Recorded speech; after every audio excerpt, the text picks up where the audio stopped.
So andito na naman tayo sa ating panibagong vlog mga idol, no. Update natin sa inyo mga idol, yung ating ginawang greenhouse dito sa ating farm. Dahil yung nakaraang linggo o nakaraang weeks ay nag vlog tayo about sa ating tinatanim na grapes dito. So inuna natin yung ating greenhouse. So ipapakita natin sa inyo mga idol yung ating greenhouse. So ito yung DIY natin na greenhouse mga idol. Yung sukat pala ng ating greenhouse is from galing dito is 8 meters papunta doon. Tapos yung haba ng ating greenhouse is 25 meters. Tapos yung taas ng ating height ng ating greenhouse is 2 meters and 6 feet. So dito yung gapanganan nating grapes, dito tayo magpagapang. So from ground hanggang dito is 6 feet. Tapos yung height naman niya, yung papunta doon sa baba, sa taas, yung pinakabubong is 2 meters.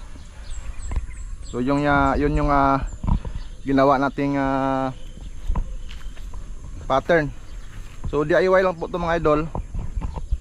Hindi naman tayo expert dito. Pinapakita lang natin sa inyo yung ating unang ginawa. Dahil nung nakaraang nagtanim tayo is talagang hindi talaga siya mag success dahil nga sa mga punggos. So pasukin natin.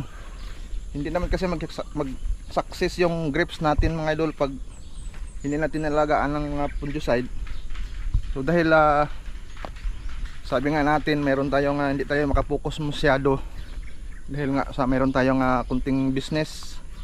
So dapat kung naka greenhouse, sabi ni sir yung mentor natin dito, so kahit hindi natin araw-arawin dito basta naka greenhouse walang problema yan.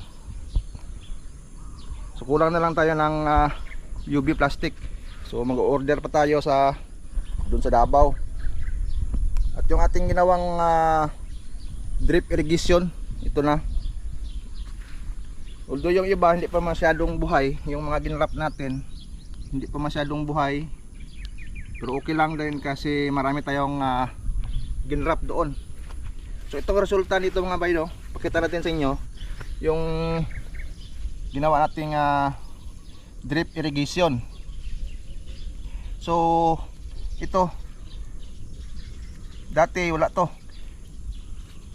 After 3 days lumabas yung magandang shoots ng katawba po to, katawba pang rootstock kasi yung nakalagay dito. Meron tayong dinugtong. Ito dinugtong natin itong Julian. Hindi nagkuan field siya, hindi nagtuloy. Pero okay lang kasi marami tayong mga kuan doon, seedlings na nakagrap din. So ito isang ginrap natin. Ito yung Julian, nakagrap siya sa katawba. Katawba po yung rootstock natin. Ano, nandyan na siya. So sana magtuloy. So marami pa tayong ginrap dito. Meron pa tayong red long. Ito si red long, medyo hindi pa masyado makita yung kanyang shoots. So ito siguro mga 1 week siguro kung kaya natin mag-order doon sa Davao ay magpapa-order tayo ng UV plastic kasi nag-inquire tayo doon. Pag lagyan natin siguro next week, so mag-update na rin tayo sa inyo mga idol, no? Kung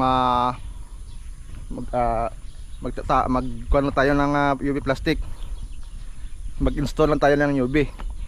So ito yung mga ginrap natin mga idol, may pasilip ko lang sa inyo.